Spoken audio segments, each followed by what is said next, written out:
আজ আমি তোমাদের জন্য দিনকে পরিপূর্ণ করে দিলাম, আমার নিয়ামত পরিপূর্ণ করে দিলাম, ইসলামকে জীবন বিধান হিসেবে মনোনীত করলাম। এজন্য ইসলাম কোনো খণ্ডিত দিন নয়, ইসলাম হলো কমপ্লিট কোড অফ লাইফ। জন্ম থেকে নিয়ে মৃত্যু পর্যন্ত একজন মানুষের লাইফ স্টাইল কেমন হবে তার সুনির্দিষ্ট গাইডলাইন ইসলামে রয়েছে। ইসলামে আনন্দ উৎসবের নীতিমালা রয়েছে।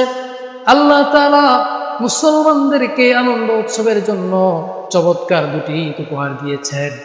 একটি হলো ঈদুল ফিতর আর একটি হলো ঈদুল আযহা। এছাড়াও সামাজিক পারিবারিক আনন্দ ফুর্তির জন্য ইসলামে মুসলমানদের জন্য হালাল বিনোদন রয়েছে। এত কিছুর পরেও একজন মানুষ, একজন মুমিন, সে কি করে বিজেপির সংস্কৃতি উদযাপন করে?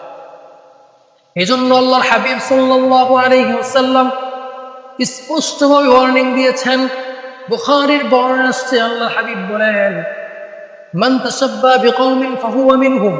যে ব্যক্তি আচার আচরণের, সভ্যতা, সংস্কৃতিতে বিধর্মীদের অনুকরণ করবে, সে তাদের ওই দলভুক্ত বলে গণ্য হবে।